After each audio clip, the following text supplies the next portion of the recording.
Dad, this year we're celebrating Thanksgiving just as a family. You're not invited. That's how the betrayal began, which I definitely didn't deserve.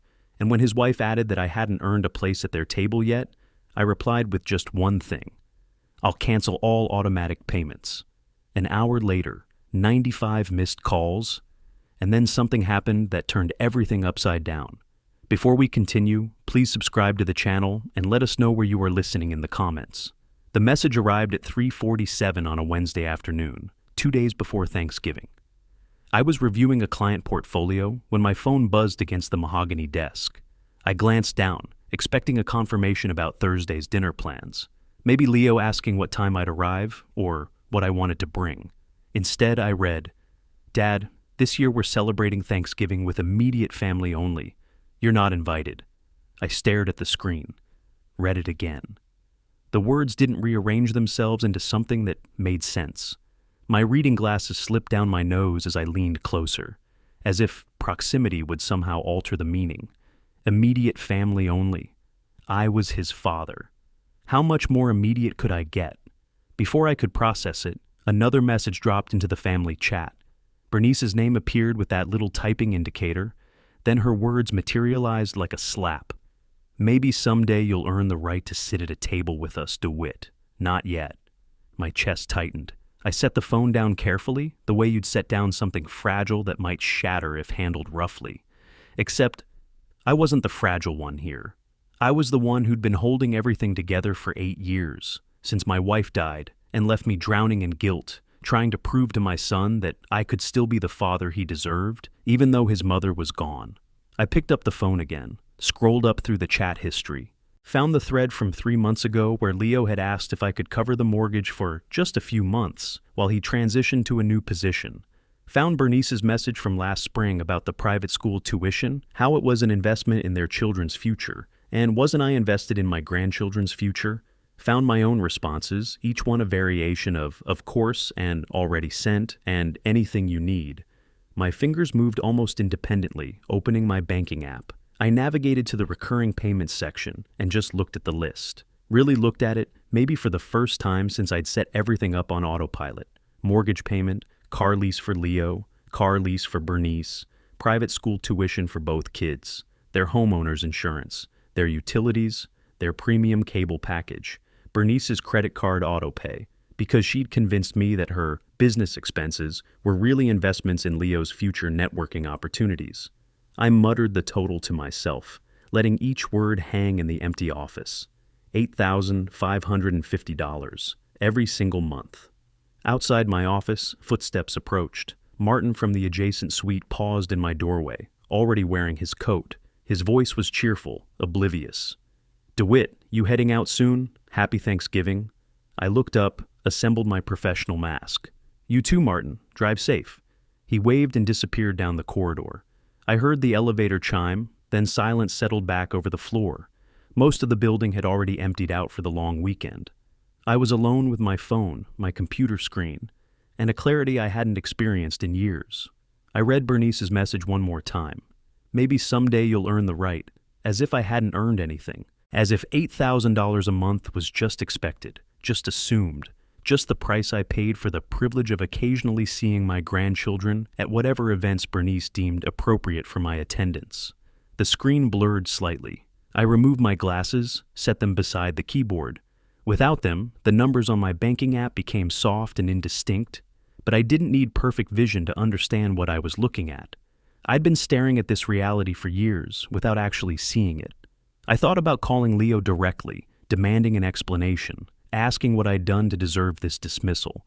But I already knew the answer. Nothing. I'd done nothing except make myself indispensable and invisible at the same time.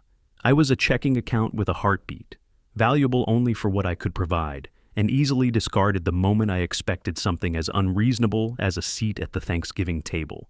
My thumb hovered over the banking app. The office was very quiet. Through the window, I could see the sun starting its descent toward the McDowell Mountains, painting the Scottsdale sky in shades of copper and amber. Beautiful, indifferent. The city would keep moving whether I spent tomorrow alone or surrounded by family who tolerated me for my wallet. I pulled up the family chat one more time, read both messages again, then slowly scrolled through the payment list on my banking app.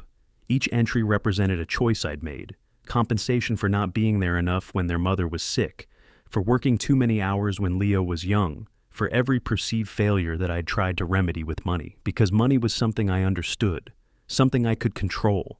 I stared at that list until the numbers burned into my vision. My voice came out quieter than I expected, absorbed immediately by the leather chair and empty walls.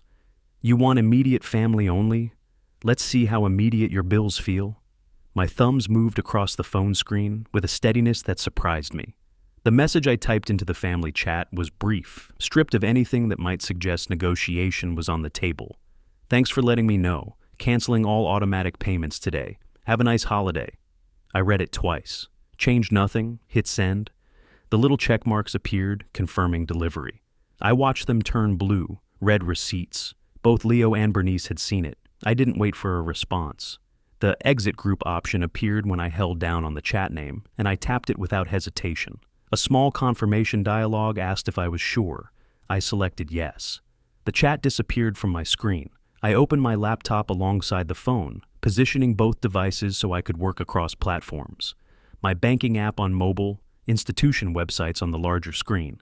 I'd set up these payments methodically over the years. It seemed appropriate to dismantle them the same way. First, the mortgage. $3,200, scheduled to withdraw on the first of every month. I navigated to my primary bank's website, logged in, found the recurring payments section. The entry sat there with its neat little active status in green. My cursor hovered over cancel scheduled payment for perhaps 3 seconds. Then I clicked. A confirmation dialog appeared. Are you sure you want to cancel this recurring payment? The recipient will not be notified automatically. I clicked confirm. The status changed from green to gray. Canceled. I muttered to the empty office. $3,200. Not anymore. Next came the car leases. Leo's first, a luxury sedan he'd insisted was necessary for client meetings, even though his sales position had him working mostly from home. $489 monthly. Canceled. Then Bernice's SUV, the one she justified by claiming she needed safe, reliable transportation for the grandchildren. $512. Canceled. As I clicked through each one, I spoke quietly, echoing Bernice's words back to the empty room. Maybe someday you'll earn the right to drive these cars. Not yet. The private school tuition was next, $2,200 split between 2 kids, withdrawn quarterly, but averaged into my mental monthly calculation. That one required logging into a separate education and payment portal. More clicks, more confirmation dialogues asking if I was certain. I was certain. Homeowners insurance, utilities, the premium cable package that cost more than my own. Each cancellation took between 2 and 4 minutes. Login credentials, security questions, navigation through menus designed to make canceling difficult. I worked through them with the patience of someone who'd spent 40 years in financial consulting, someone who understood that thorough work took time. Somewhere during the utility cancellation, my phone began vibrating. Leo's name flashed across the screen, his photo, taken 3 Thanksgivings ago when he was still smiling at me, appearing with the incoming call notification. I glanced at it, reached over without looking directly at the screen, flipped the phone face down. The vibration continued for 30 seconds, then stopped. The silence lasted maybe 2 minutes before it started again. Same name, same photo. I kept my eyes on the laptop screen, clicking through to cancel the cable package autopay. By the time I finished with Bernice's credit card, the last item on my list, the one that had been quietly accumulating her business expenses at an average of $900 monthly, my phone had gone through several cycles of vibrating, stopping, and starting again. I closed the laptop with a quiet click that seemed loud in the office silence. The time on my computer screen read 7:52 p.m. I'd been working for just over an hour. Outside the window, downtown Scottsdale had transformed into its evening personality. Restaurant patios filling up, strings of lights illuminating the sidewalks, people starting their holiday celebrations early. I gathered my things slowly. Laptop into my messenger bag. Phone picked up and slipped into my pocket, still face down, still vibrating intermittently. Coat from the hook behind the door. I locked my office and walked to the elevator, rode it down to the parking garage, got into my car. The whole time, my phone kept buzzing against my thigh like an angry insect trapped in fabric. The drive to my apartment took 20 minutes through moderate traffic. I lived in a newer complex near Old Town, a 2-bedroom unit that had felt too large when I first moved in after selling the family house, but now felt exactly right for one person who didn't need to accommodate anyone else's expectations. Inside, I set my bag on the entry table and finally pulled out my phone. The lock screen was a mess of notifications, 95 missed calls. The message app badge showed 43 unread texts. I scrolled through the call log. Leo, Bernice, Bernice. Unknown number. Probably Celeste, alerted to the crisis and trying to mediate. Leo. I powered off the ringer completely, disabled the vibration, set the phone face up on my desk where I could watch the screen light up silently with each new attempt. In the kitchen, I pulled down a bottle of bourbon from the cabinet, a bottle I'd been saving for a special occasion that had never materialized. Crystal glass from the set I never used because there was no one to use it with. 2 fingers of amber liquid catching the light from above the sink.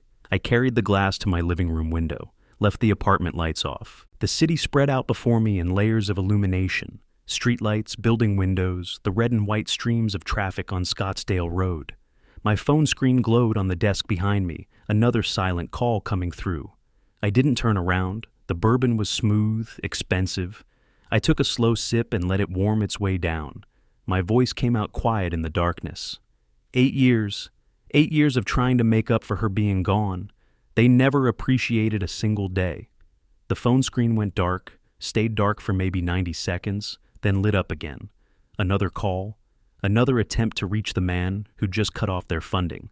I imagined Leo's panic as he checked his bank notifications, saw the canceled payments, understood what it meant. I imagined Bernice's fury, her calculations about bills coming due, her realization that her condescension had cost her more than she'd anticipated.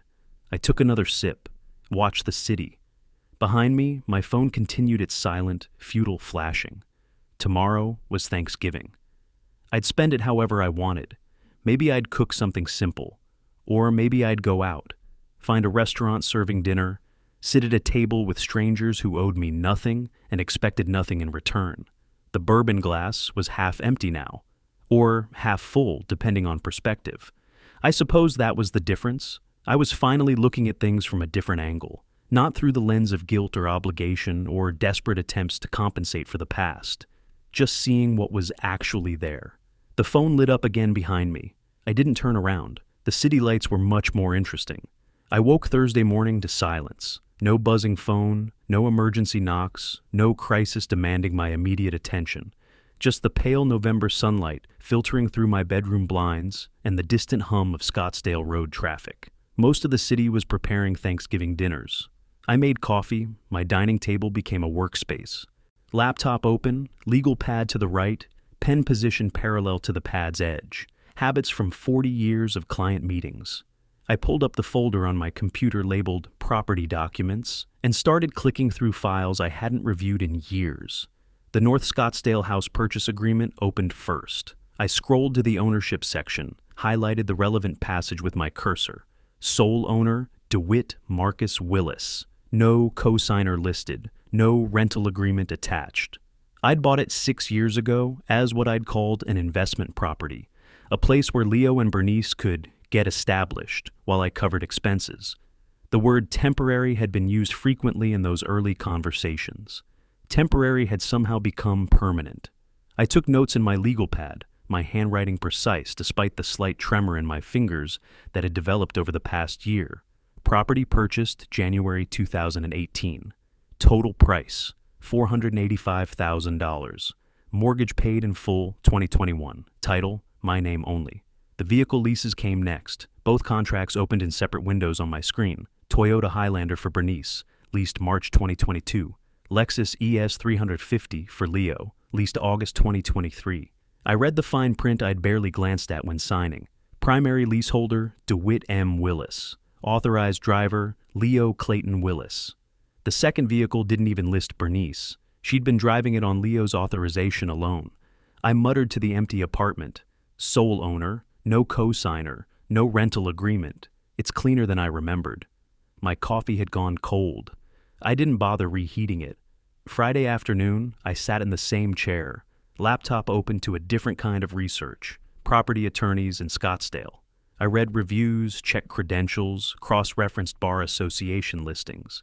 No personal connections. I wanted someone who'd never met my family, someone who'd see this as pure business. Oscar Chen's name appeared on 3 separate recommendation lists. Property disputes, contract law, 15 years of practice. His office was in Old Town, walking distance from the weekend art galleries Judith used to drag me to before she got sick. I filled out his online consultation form, selected the first available appointment, Monday, December 2nd, 10 o'clock. Click Submit. The confirmation email arrived 30 seconds later. Saturday morning, I was in my bedroom reading when my phone pinged with a doorbell camera alert. I opened the app and watched Leo and Bernice materialize on my screen, standing in the hallway outside my door. Leo raised his hand to knock, the gesture tentative, almost apologetic. Bernice stood behind him with her arms crossed, her mouth moving in what looked like instructions. I turned up the audio. Leo's knuckles made contact with the door. 3 soft raps, nothing that would disturb the neighbors. Bernice's voice came through tinny but clear. Harder. He's probably just ignoring us. Leo tried again, marginally louder. I watched from my armchair, phone screen balanced on my knee, as my son performed this pantomime of reconciliation. Bernice stepped forward, her face contorting with frustration. "DeWitt! Open this door! You can't just abandon your family like this." Her fist hit the door with real force. Leo's shoulders hunched. He reached out, touched her arm. "Maybe we should just go." She shook him off, pounded again, shouted my name 3 more times, each repetition sharper than the last. I watched her face flush red on the grainy camera feed, watched Leo glance nervously toward the elevator, watched them stand there for nearly 10 minutes before Bernice finally grabbed Leo's elbow and yanked him toward the hallway. They disappeared from frame. I heard the elevator chime through my walls, set my phone down, returned to my book. Sunday evening, I was at my dining table sorting documents into folders when Celeste called. I stared at her name on the screen for several rings before answering. "DeWitt, please, they're desperate." Her voice trembled, genuine distress rather than manipulation, at least initially. "The children need their grandfather. Don't destroy this family over one mistake." I kept my tone measured. "I'm not destroying anything, Celeste. I'm simply choosing not to fund people who treat me with contempt." But they apologized. "No. Bernice told me I hadn't earned the right to sit at a table with my own family." Leo agreed by his silence. "That's not a mistake. That's a statement of how they see me." She shifted tactics. I could hear it in her breath, the slight pause before the next sentence. "How can you be so cruel? Your wife would be ashamed of you right now." Something cold settled in my chest. My wife would want me to maintain my dignity. "Goodbye, Celeste." I ended the call, set the phone face up on the table, and watched it light up twice more with her attempts to call back. Didn't answer. The apartment felt especially quiet after that. I organized the last folder, snapped it shut, stacked it with the others. Stood at my window and looked out at the Sunday evening traffic, the restaurants with their patio heaters glowing orange, couples walking dogs, the ordinary rhythms of people who weren't spending their holiday weekend cataloging the ways their family had failed them. I spoke to the empty room. Everyone thinks money equals love. Nobody asks what love without respect is worth. My reflection in the window glass looked older than 62, tired, but not defeated. There was a difference between exhaustion and surrender, and I'd spent too many years confusing the two. Monday morning would come. The attorney would review my documents, and we'd begin the actual work of dismantling what I'd built. The notification light on my phone blinked steadily. More messages I wouldn't read tonight. Outside, the city continued its weekend wind-down, oblivious to the small domestic war being waged in voicemails and doorbell camera footage. I left the window, made a simple dinner, ate it at the table where my laptop and legal pad waited for tomorrow's next phase. The silence wasn't uncomfortable anymore. It was clarifying. Monday morning arrived with the kind of clarity that comes after a decision becomes irreversible. I showered, dressed in charcoal slacks and a pressed button-down, business casual, the uniform of a man who still went to an office every day and understood the difference between casual and careless. gathered my documents into the leather portfolio I had received as a retirement gift from my first firm, back when retirement felt like something that happened to other people. I drove from my apartment to Old Town Scottsdale, parking in the public lot near the art galleries. Walked 3 blocks through cool December air to Oscar Chen's office building, a modest 2-story adobe structure with desert landscaping that somehow managed to look both professional and unassuming. Pushed through the glass door at exactly 10 o'clock. The receptionist directed me to a conference room where Oscar waited. He was younger than I'd expected, maybe 45, with black-framed glasses and a firm handshake that spoke of confidence rather than aggression. "Mr. Willis, please have a seat."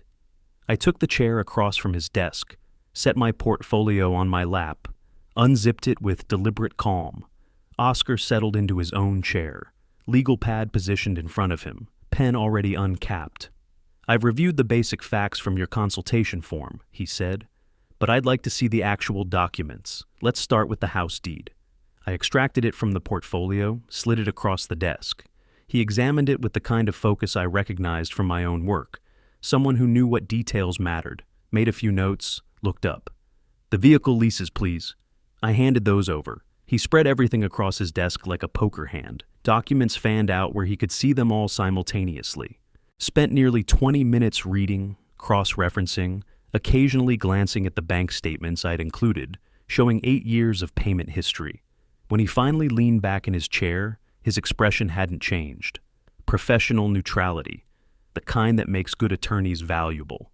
"Mr. Willis, legally speaking, your position couldn't be stronger. They have no written lease, no proof of payment, no claim to the property. Arizona law is very clear on this." I kept my voice level. "How long will the eviction process take?" 30 to 60 days if they cooperate. If they fight it, maybe 90. But they won't win. They'll just delay. "And the vehicles? You can terminate those leases tomorrow if you want. They're in your name. The leasing company will retrieve them." He outlined his strategy with the same methodical precision I'd used reviewing my own documents. We'd send a formal eviction notice first, 30 days to vacate, document everything they did in response, every call, every text, every appearance at my door. If they claimed I'd verbally agreed to let them stay indefinitely, we'd have a paper trail proving otherwise. "When can you send the notice?" I asked. "I can have it drafted by Wednesday. Courier delivery to their address Thursday at the latest." He quoted his retainer, $5,000. I didn't hesitate. Pulled my checkbook from the portfolio's inner pocket, wrote the check with practice strokes. 40 years of signing checks had made the motion automatic.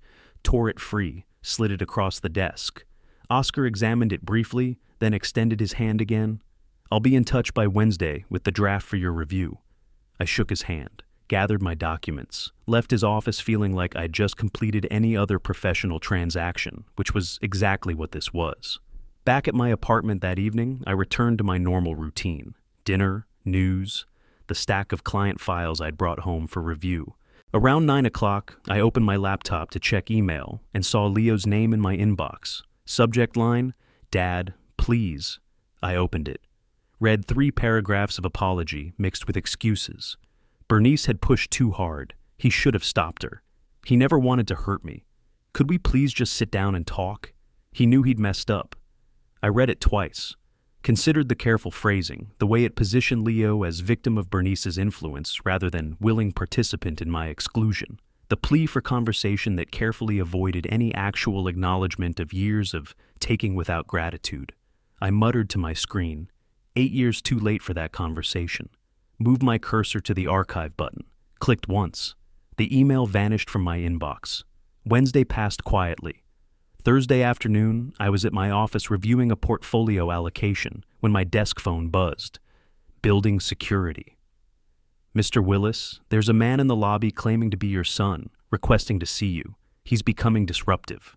I glanced at my computer monitor, switched to the building's security camera interface, a feature available to senior staff for exactly these situations.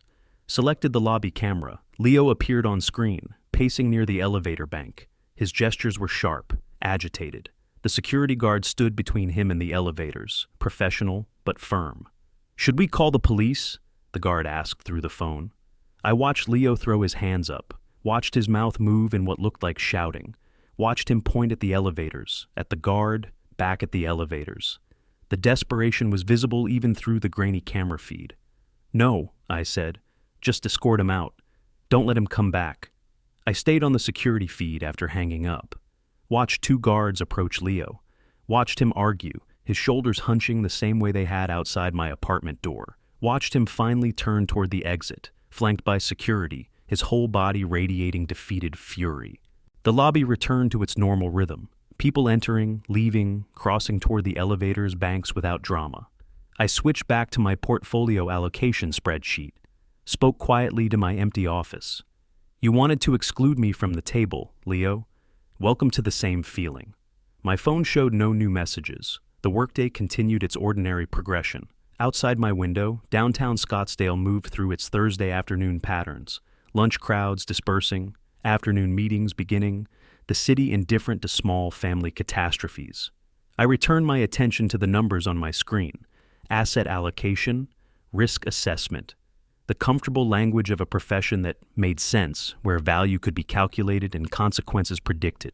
Not like family, where 8 years of payments and presents somehow earned you nothing but contempt and a Thanksgiving exclusion. The office was quiet, professional, mine. I closed the portfolio file, opened the next one. Monday morning arrived with the weight of inevitability. I was at my desk reviewing a client's portfolio, rebalancing when my phone chimed. Text from Oscar Chen. "Notice delivered, signed for at 10:47 a.m. 30-day clock starts today." I read it twice. Saved a screenshot to the folder I'd created specifically for this process, legal documentation. December 2024, then returned to the spreadsheet on my screen. The portfolio needed attention. Mrs. Henderson was 73 and risk-averse. Her allocation had drifted too heavily into equities. I made notes about shifting 15% into municipal bonds. My office phone rang 40 minutes later, Leo's number on the caller ID. I picked up, expecting his voice. Instead, Bernice exploded through the speaker. "You can't do this. This is illegal. We have rights. You're a cruel old man, and we'll sue you for everything." Her words tumbled over each other, fury and panic mixing into something shrill. I held the phone slightly away from my ear, waiting for her to pause for breath. When she finally did, I spoke calmly. "Everything is legal. Talk to your attorney." Pressed the red button. The line went dead. Opened my contacts, found her number, selected block. A small dialogue appeared, asking if I was sure. I confirmed. Her number vanished from my available contacts. The rest of Monday passed without incident. Client calls, portfolio reviews, a lunch meeting with a prospective client who was consolidating his retirement accounts. Normal work, the kind that had sustained me for 4 decades. Numbers made sense. Risk could be calculated. Consequences followed predictable patterns. Tuesday and Wednesday continued the same way. I didn't hear from Leo or Bernice. Presumably they were consulting their own attorney, discovering what Oscar had already told me. Fighting this would be expensive and futile. Thursday afternoon, I was home reading when my doorbell rang. Not the camera alert that came when someone approached the building entrance. The actual doorbell at my apartment door. I checked the camera feed on my phone. Celeste stood in the hallway, alone. She looked tired, sad. Her hand raised to ring again. I debated leaving her there, letting the camera record another failed attempt at contact, another piece of documentation for the file Oscar was building. But this was Celeste, Judith's mother, a woman who'd held my hand at my wife's funeral and told me I'd been a good husband, even when I knew I hadn't been good enough. I unlocked the door, opened it. "Hello, Celeste." She looked at me with red-rimmed eyes. "Can I come in, please?" I stepped aside. She entered and I gestured toward the couch, took the armchair across from her, the coffee table between us like a negotiation barrier, kept the distance deliberate. She sat with her purse clutched in her lap, hands working at the leather strap. "DeWitt, please. The children, Mia and Jake, they'll lose their home right before the holidays. Leo made a mistake, yes, but families forgive. Don't you remember how much your wife valued family?" I let her talk, listened as she cycled through every argument I'd expected. The grandchildren would suffer. Leo was sorry. Everyone makes mistakes. Family was supposed to be forever. Nearly 2 hours she sat there, her hands twisting a tissue into shreds, her voice alternating between pleading and reasoning. I remained in the armchair, hands resting on the arms, posture upright but not rigid, attentive, unmoved. Finally, she shifted to her last weapon. The one I'd known was coming. Your wife would be heartbroken seeing this. She would want you to be the bigger person, to forgive. I leaned forward, spoke with quiet intensity. My wife would want me to maintain my dignity, Celeste. She wouldn't want me to be an ATM. That's not what love looks like. But Leo didn't make a mistake. He showed me exactly what I mean to him, a source of money, not a father. There's a difference between family and people who exploit you. She stood unsteady. Her face was wet. I can't believe you're doing this. I walked her to the door, didn't offer a hug or any physical comfort. Opened the door, nodded once. She stepped into the hallway, and I closed the door gently behind her. The apartment settled back into silence. I returned to my chair, picked up my book, tried to find the page I'd been on before the doorbell rang. The words didn't make sense at first. My eyes tracked across sentences without absorbing meaning. I set the book down, looked at the closed door, spoke to the empty apartment. Everyone confuses enabling with loving. I'm done with that confusion. The afternoon light was fading outside my windows. Traffic sounds drifted up from Scottsdale Road. Someone's television played faintly through the walls, a commercial for holiday sales, cheerful voices promising perfect gifts. I thought about Celeste's face as she left. The genuine pain there. She believed she was helping, believed she was defending family values. But family values without mutual respect weren't values at all. They were just chains disguised as connection. My phone sat on the side table, dark and silent. No new messages. Leo and Bernice had apparently learned that Celeste's mission had failed, or maybe they were waiting to see if she'd planted seeds of doubt that would bloom into capitulation. They'd be waiting a long time. I picked up my book again, found my place. The words made sense this time. The story continued its forward motion, characters making choices and facing consequences, the narrative arc bending toward resolution. Outside, the December evening deepened into night. The city lights came on, one by one, mapping the familiar geography of my adopted home, Scottsdale in winter, cool, clear, beautiful in its desert way. I'd chosen to live here after Judith died, sold the family house in Tempe where we'd raised Leo, where every room held memories of her illness and my failures to be present enough, attentive enough, the husband she'd deserved. Started over in this apartment with its clean lines and its lack of history.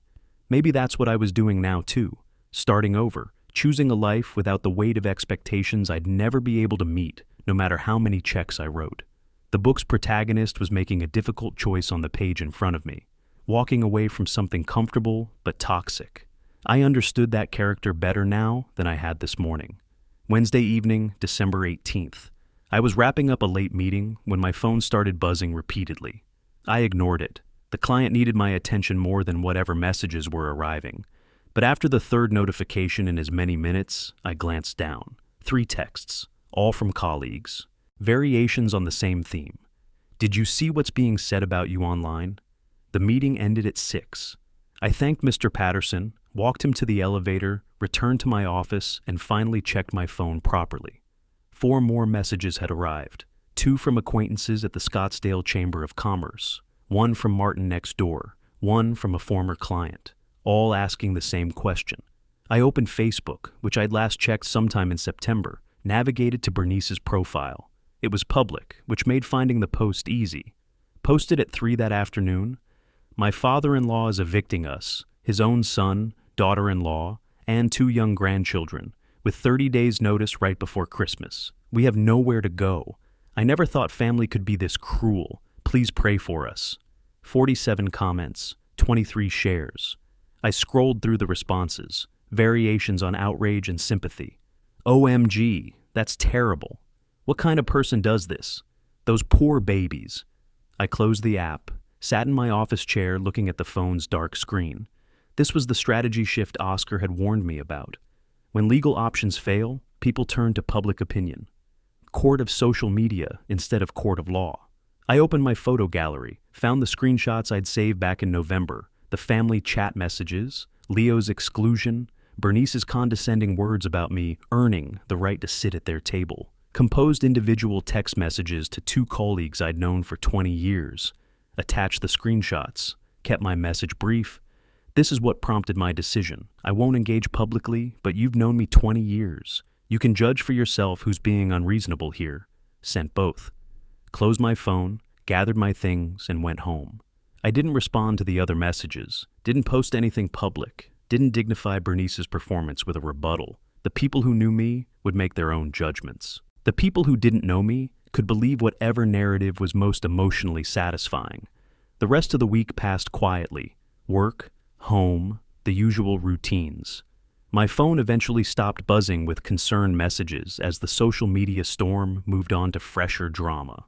Sunday morning, December 22nd, I was reading in my armchair when the doorbell camera alerted me. Not my apartment door, the building entrance. I opened the app.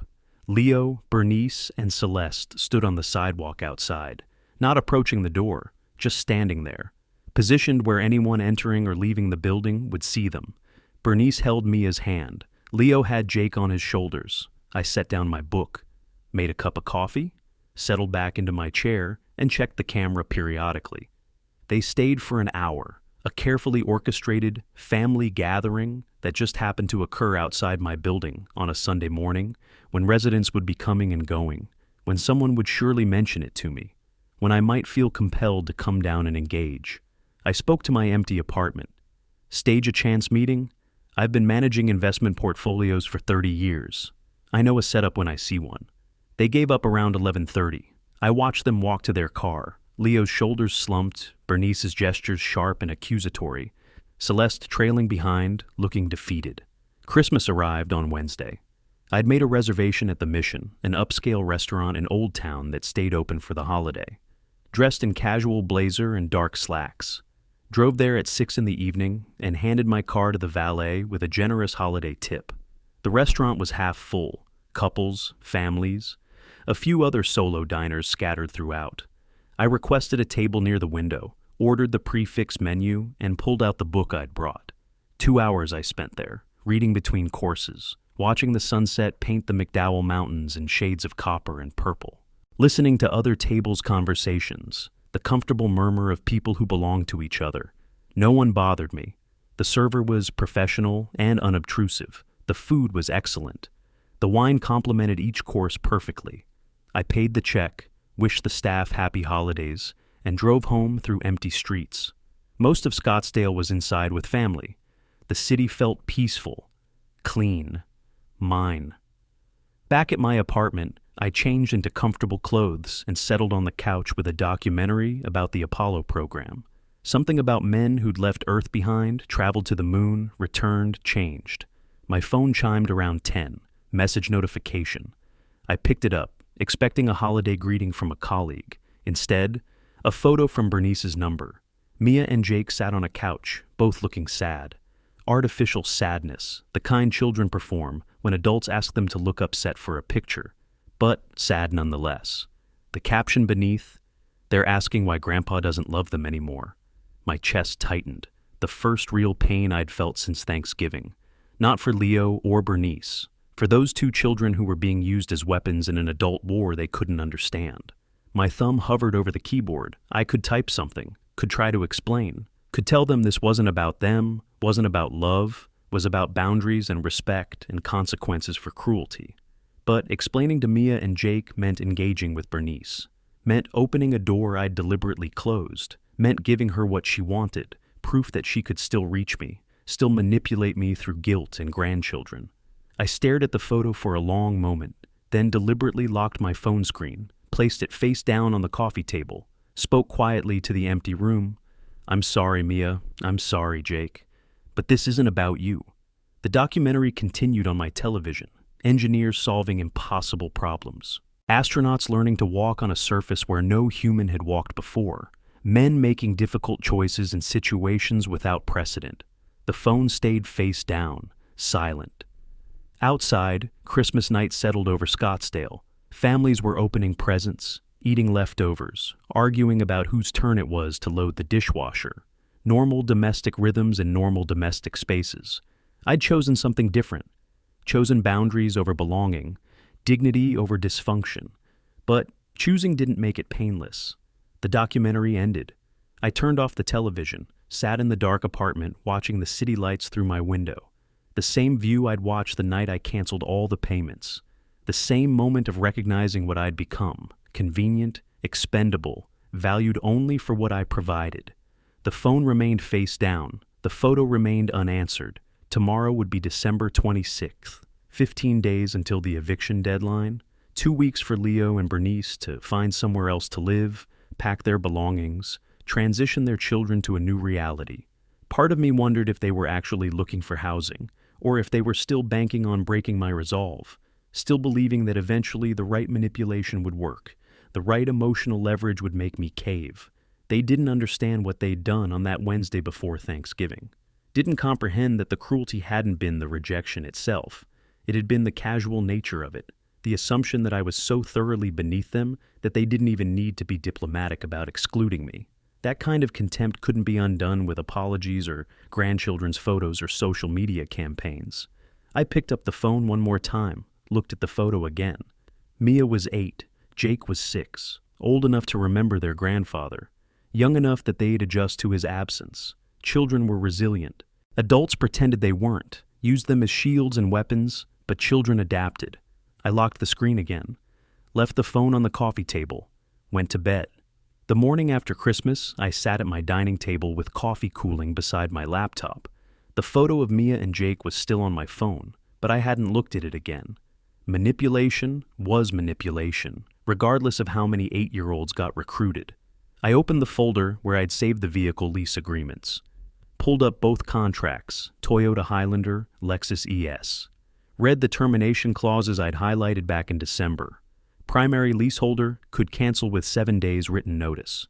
Vehicles to be returned or subject to repossession and penalties. Composed 2 emails, one to Toyota Financial Services, one to Lexus Financial Services, both nearly identical. Formal termination of lease agreement, effective immediately, per contract section 12.4. Attach my identification, attached account verification, click send on the first, click send on the second. The confirmations arrived within 30 seconds. I forwarded both to Oscar with a brief note. Phase 2 initiated. Vehicles will be retrieved by January 3rd per contract terms. The rest of the week passed in that strange dead zone between Christmas and New Year's. The office was mostly empty. I reviewed portfolios, rebalanced allocations, prepared for the January rush when clients would want to discuss tax strategies.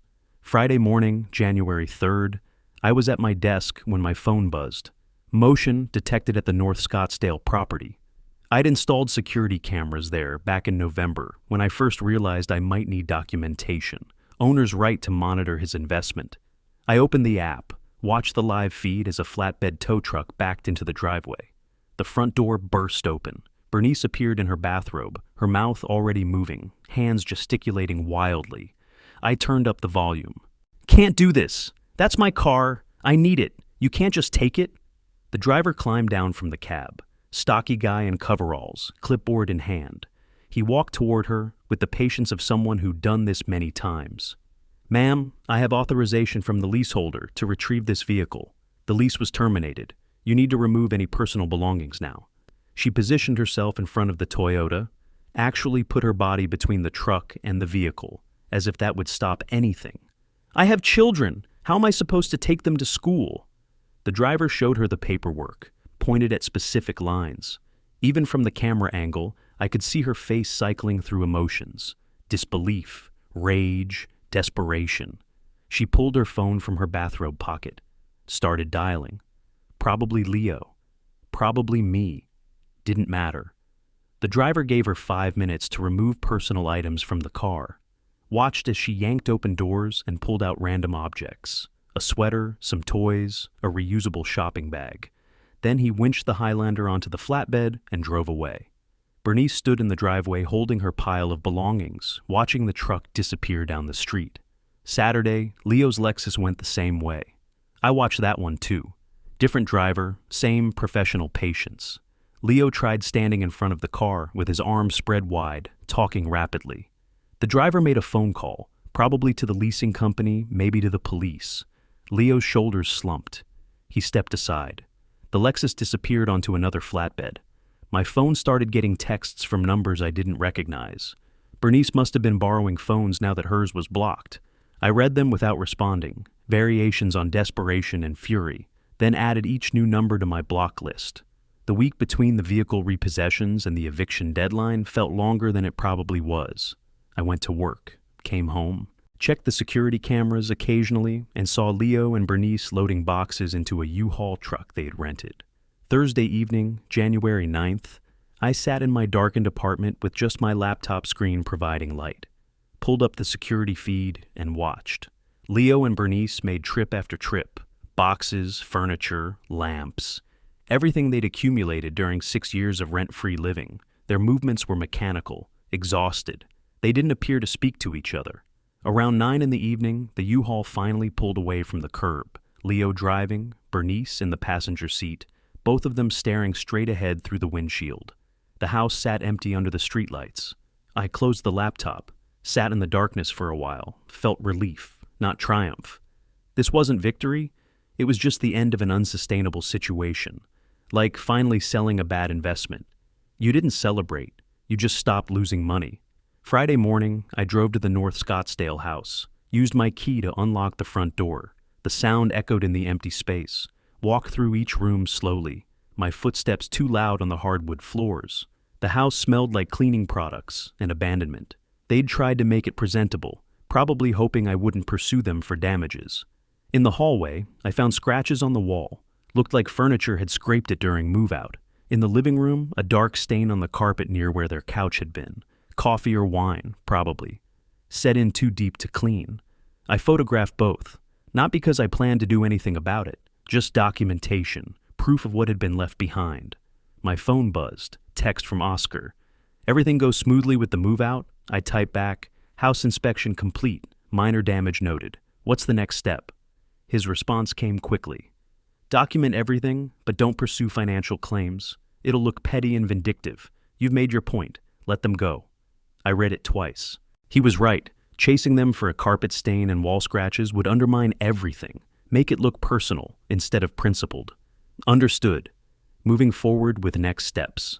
I took one more walk through the empty house, looked out the back windows at the small yard they'd never maintained, checked the garage where Leo's Lexus used to sit. Everything was hollow, clean, ready for the next chapter. Locked the front door behind me, stood on the driveway for a moment, keys in hand. 6 years they'd lived here, never paid rent, never maintained the property, never acknowledged the gift they'd been given. I got in my car and drove back to my apartment. The house would stay empty for now. Oscar had advised waiting a few weeks before listing it, letting things settle. But eventually, I'd sell it, close that chapter completely, make sure Leo and Bernice understood there was no going back. The January sun was bright and cold. Traffic was light on the drive home. I passed people walking dogs, jogging, living their normal Friday lives. Mine was normal too now. Or would be, once I finished what I'd started. I parked in my building's garage, rode the elevator up, unlocked my apartment door, and stepped into the quiet space that was mine and no one else's. No one expecting money, no one sending manipulative texts, no one using children as weapons. Just silence, clean and uncomplicated. I made lunch, returned some work emails, spent the afternoon organizing tax documents for my accountant. Normal life. The kind I'd been funding for others while neglecting my own. Not anymore. A week after the move-out, I was at my desk reviewing my monthly budget when something caught my attention. The automatic withdrawal section was nearly empty. Mortgage payment, canceled. Car leases, terminated. Insurance premiums, gone. Tuition, eliminated. I opened a spreadsheet, ran the numbers. $8,550 monthly, now staying in my accounts. I updated my retirement projections, watched the compound interest calculations adjust upward, satisfying, in a purely mathematical way. The third week of January, my phone rang. Leo's number. I almost let it go to voicemail, but something made me answer. Bernice's voice exploded through the speaker before I could say hello. DeWitt, please, I'm begging you. Forget about everything else. Just pay for the children's school. Mia and Jake didn't do anything wrong. They need their education. We can't afford Tesseract without you. I let her finish. Her voice accelerated with panic, words tumbling together.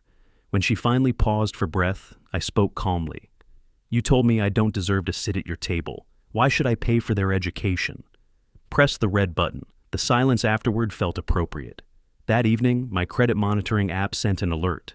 Leo's name appeared in the notification. We'd been connected years ago when I'd added him as an authorized user on one of my cards, a connection that still showed linked accounts. His credit score had dropped 118 points. Collections activity detected. I viewed the details without emotion, closed the app, returned to the book I was reading. Financial consequences were playing out exactly as they inevitably would.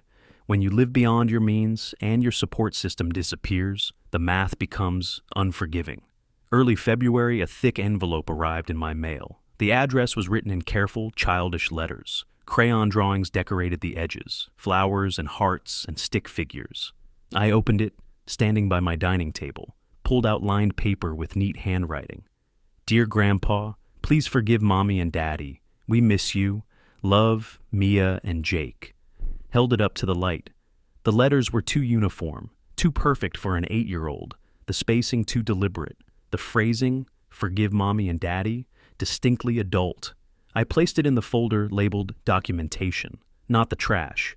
Evidence that the manipulation continued, that Bernice was still weaponizing children rather than accepting responsibility. Spoke quietly to the empty apartment.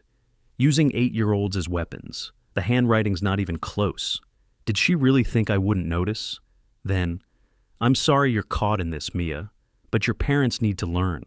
Mid-February, I scheduled an appointment with a realtor. Patricia Morgan had good reviews, specialized in North Scottsdale properties. We met at her office in Old Town. She reviewed the house details on her computer. 4 bedrooms, 3 bathrooms, 2-car garage, prime location, well-maintained. "This is a beautiful property, Mr. Willis. Prime location, excellent condition. We should have no trouble at this price point. May I ask, will the proceeds go toward another property?" I kept my answer simple. "No, I'm simplifying my portfolio. This was an investment that didn't work out." She nodded. Understood investment properties sometimes didn't perform as expected. Didn't need to know the investment had been family, not real estate returns. I signed the listing agreement. $675,000, slightly above market, but the house justified it. Patricia said she'd have the sign posted within days, photos on the MLS by the weekend. Before heading home, I called Oscar. "You're sure about selling?" he asked. "Once it's sold, there's no walking this back." "I'm sure. They need to understand this door is permanently closed. No reconciliation, no second chances. It's over." He was quiet for a moment. Then, "All right, you've been consistent from the start. I respect that." After the call, I drove past the North Scottsdale house one final time, slowed as I approached. The "for sale" sign wasn't posted yet, but would be soon. Patricia had promised by Monday. The house looked empty, abandoned. Even from the street, you could tell no one lived there anymore. Lawns needed mowing, blinds were open to vacant rooms. The driveway where 2 vehicles used to sit was bare concrete. I didn't stop, just slowed, noted the details, continued driving. That evening, I sat in my apartment with the windows open despite February's chill. The city sounds drifted up, traffic, distant conversations, someone's music playing. Normal urban life. My phone sat on the coffee table, dark and silent. No desperate calls, no manipulative texts, no photos of sad grandchildren.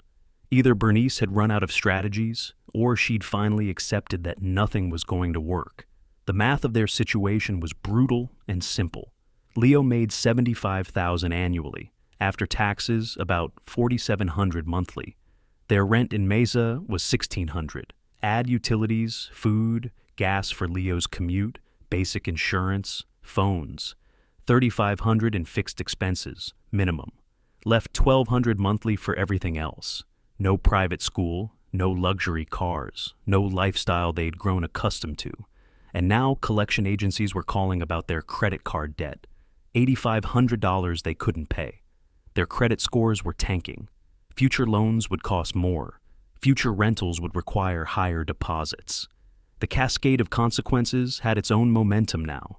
I wasn't pushing anything, just watching gravity do its work on a structure I'd stopped propping up. I thought about Mia and Jake, hoped they were resilient, Hoped Mesa Elementary was treating them well. Hoped they'd eventually understand their parents' choices had created this situation, not their grandfather's boundaries. But that was years away. For now, they were confused children wondering why everything had changed. That part wasn't satisfying, never would be. Children were casualties of adult dysfunction, always had been. I'd been trying to prevent that by funding their lifestyle, but all I'd done was delay the inevitable while enabling their parents' irresponsibility. Sometimes the kindest thing you could do was stop being kind in ways that fostered dependence. Outside, the city continued its evening rhythms, restaurants filling up, couples walking to dinner, the ordinary movements of people living within their means, maintaining their dignity, not exploiting family members. I closed the windows. The apartment became quiet again.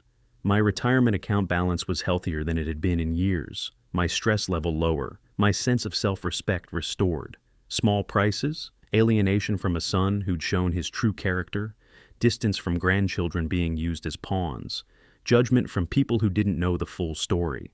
But I'd paid larger prices before, paid them monthly for 8 years, paid them in dignity, in self-respect, in the slow erosion of knowing I was being used.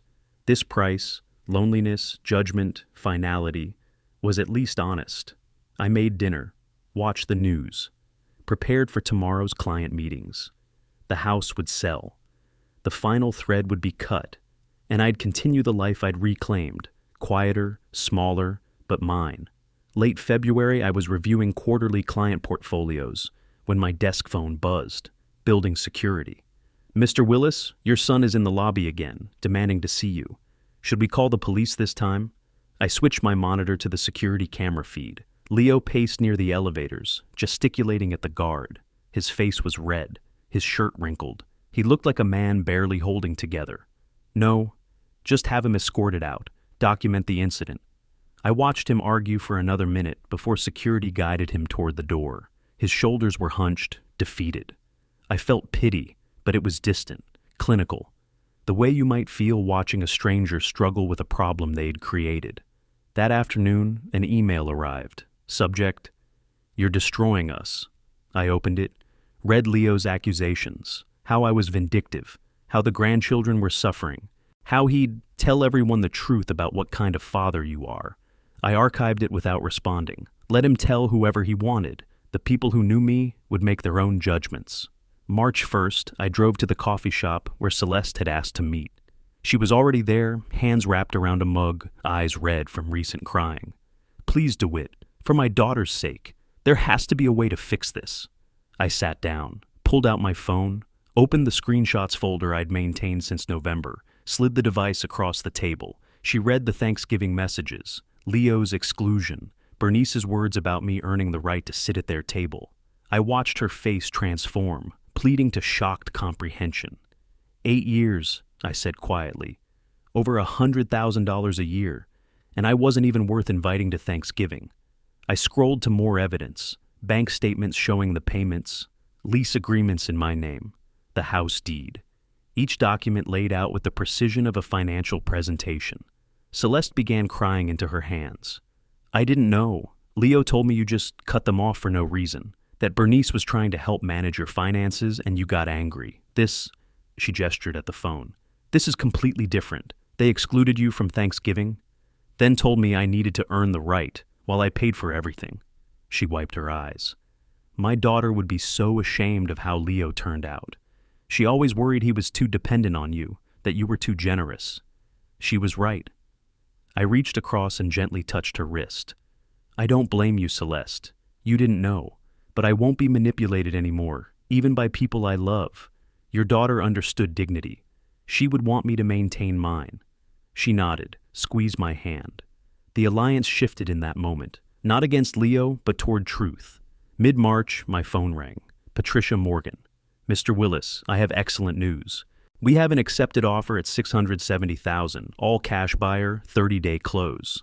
I thanked her, ended the call, sat in my office chair processing that the final physical tie had been severed.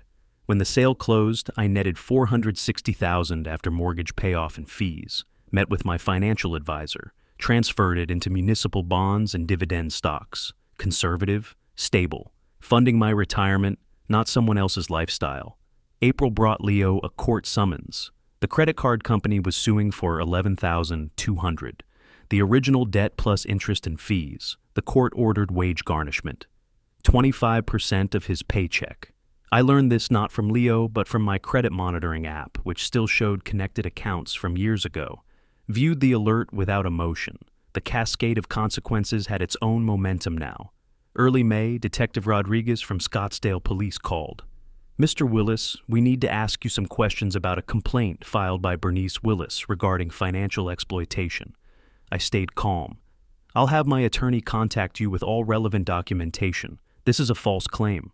Forwarded everything to Oscar. Within 2 days, Rodriguez called back. "Mr. Willis, we've reviewed everything. No investigation needed. Sorry for the inconvenience." The false police report destroyed whatever sympathy remained for Leo and Bernice. Filing official complaints with demonstrable lies wasn't just desperate, it was destructive. People who'd been neutral now understood who was really in the wrong. Oscar called afterward. Filing a false police report was a massive mistake on their part. It's created a paper trail of their dishonesty. If they try anything else, we can pursue harassment charges. "Let's just let it die," I said. "They're destroying themselves without any help from me." July arrived hot and clear. The house was sold. The vehicles were gone. The automatic payments were ancient history. Leo and Bernice's relationship was reportedly collapsing under financial and emotional pressure. I didn't track the details anymore, didn't need to. The mission was complete. Not revenge, just consequences delivered and boundaries maintained. I sat on my terrace one evening, watching the sun set over the McDowell Mountains. My phone showed my investment balance, healthy, growing, secure. My calendar showed client meetings, and a dinner reservation at a restaurant I'd wanted to try. Normal life, mine, no one else's. The satisfaction wasn't triumph, wasn't glee, just peace in knowing I'd reclaimed something I'd given away too freely. My dignity, my autonomy, my right to be treated with basic respect. Justice, I'd learned, wasn't about punishment. It was about refusing to participate in your own exploitation, about drawing lines and maintaining them even when people cried or threatened or tried to use children as weapons. The sunset painted the sky in layers of orange and purple, beautiful, indifferent. The mountains didn't care about family drama or financial consequences or revenge narratives. Neither did I anymore. Not really. The story was over. All that remained was living the life I'd won back. August 1st arrived with morning heat already building. I sat at my dining table with coffee, laptop open, scanning emails, quarterly reports, a meeting confirmation, spam about extended car warranties, then Leo's name in the inbox. Subject: "I understand now." I almost deleted it unread. Almost, but my cursor hesitated, clicked. "Dad, I understand now. We were wrong. I was wrong. I'm not asking for forgiveness because I don't deserve it. I just want you to know that I don't blame you anymore. You did what you had to do. I'm trying to be better, for Mia and Jake." No signature, no love, Leo, just those words. I read it twice. My cursor hovered over reply. Started typing, "I appreciate," stopped, deleted it, started again with "thank you for," stopped again. Finally closed the email without responding, saved it in a folder labeled archive, not trash, acknowledgement received, response unnecessary. 10 days later, Celeste called, asked if I'd like to meet for coffee at our regular spot. We'd restored our relationship after the March revelation, meeting monthly now. Over lattes, she updated me. Leo's working himself to exhaustion. 2 jobs, the IT position during the day, Amazon warehouse evenings. Bernice filed for divorce, left for Texas to live with her mother. I set down my cup. How is he managing? Barely, but he's trying. The children visit me on weekends. He's drowning in debt but won't ask you for anything. He asked me to tell you he's trying, not for forgiveness, just so you'd know. I pulled out my phone, found a photo from years ago, Leo as a teenager, smiling with his mother at his high school graduation, showed it to Celeste. "That's the son I remember. I hope he finds that person again." She nodded. We sat in comfortable silence for a moment. Then I asked carefully, "Celeste, I know Mia and Jake visit you on weekends. Would it be possible, not now, but sometime, for me to see them at your place? Not as part of fixing things with Leo, just separately. She reached across and squeezed my hand. I think that would be good for everyone. Leo won't object. He knows he destroyed that relationship, and the children need good people in their lives. The following weekend, I drove to Celeste's Phoenix home, carried a bag with a board game I'd bought, Ticket to Ride, age-appropriate and engaging. Mia and Jake were in the living room when I entered. They froze. "That's great-grandma's friend," Celeste said gently, not forcing the grandfather label. Within an hour, we were sitting cross-legged on the floor, some effort at 62, but worth it, playing the game. I handed Mia the dice, showed Jake how to count spaces. Let the afternoon unfold naturally. Halfway through the game, Mia looked up. "Great-grandma says you used to come to all our school plays. How come you stopped?" I glanced at Celeste. She nodded slightly. "Life got complicated, sweetheart, but I'm glad to be here now." Jake, focused on his game piece, asked, "Can you come next weekend too?" "We'll see, but I'd like that." The game continued. Laughter, simple conversation. No agenda beyond being present. When I left, Mia hugged me goodbye. Jake waved from behind Celeste's leg, still shy but warming up. I drove home feeling something I hadn't expected. Not triumph, not vindication, just peace. The last evening of August, I stood on my terrace with iced tea, watching the sun descend toward the mountains. My phone displayed my financial dashboard. Retirement accounts healthy, cash reserves strong, monthly budget clean and simple. 9 months since Thanksgiving. 9 months since that message telling me I hadn't earned the right to sit at their table. I thought briefly of Leo working warehouse shifts, of Mia and Jake in their smaller school. Felt neither guilt nor glee, just acceptance of consequences and boundaries maintained. Swiped to my photo gallery, found the picture from Celeste's house, me and the children laughing over the board game. Allowed myself a small smile. I hadn't won my family back. That wasn't the goal anymore. But I'd won myself back, my dignity, my autonomy, my right to be treated with basic respect. The investment proceeds sat secure in conservative funds. No parasitic payments draining my accounts. No manipulation texts arriving at midnight. No photos of sad grandchildren designed to weaponize my love. Just my life. Clean, uncomplicated, mine. The sky shifted through shades of amber and rose. The city below began its evening transformation. Lights coming on, traffic patterns changing, people heading home from work or out for dinner. I spoke quietly to the empty terrace. 9 months, it feels like longer. It feels like a different life, then quieter. I don't need them to be sorry. I just needed them to stop taking, and they have. Leo was learning consequences, working 2 jobs, managing debt, raising children largely alone after Bernice abandoned ship. The same single parenthood I'd experienced after Judith died, though mine was through death, not choice. Maybe he'd emerge better.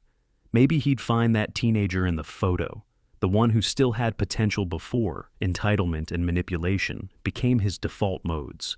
Or maybe he wouldn't. Either way, it wasn't my responsibility anymore. I'd given him advantages, education, support, a rent-free home, vehicles, tuition for his children. He'd transformed them into expectations, entitlements, then wielded them as weapons when I didn't meet his standards.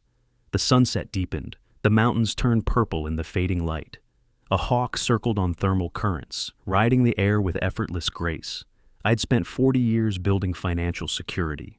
8 of those years, I'd bled money into Leo and Bernice's lifestyle while they treated me with contempt. Now that bleeding had stopped. The wound was healing. The scar tissue was stronger than the original skin. My phone buzzed, Celeste texting. "The children asked when you're coming back. Next Saturday work for you?" I typed back, "I'll be there." Set the phone down. Watched the last sliver of sun disappear behind the mountains. The sky burned brilliant orange, then faded to deep blue. Justice wasn't revenge, wasn't punishment, wasn't even about being right. It was simply refusing to fund your own disrespect, drawing lines, maintaining them, living on your own terms even when people you loved tried to dictate those terms through manipulation and guilt. I'd drawn those lines, maintained them, reclaimed my life. The terrace was cooling now, evening breeze carrying the scent of desert plants and distant mesquite. Inside, my apartment waited, quiet, organized, peaceful. Tomorrow would bring client meetings, portfolio reviews, maybe lunch with a colleague, normal life, the kind I'd been too busy enabling others to fully live. I finished my tea, picked up my phone, one last look at the photo of Mia and Jake laughing over the board game. Then I turned and walked inside, closing the terrace door behind me. The sunset continued without me. Beautiful, indifferent, exactly as it should be. If you like this story, please like this video, subscribe to the channel, and share your impressions of this story in the comments. To listen to the next story, click on the box on the left. Thank you for watching.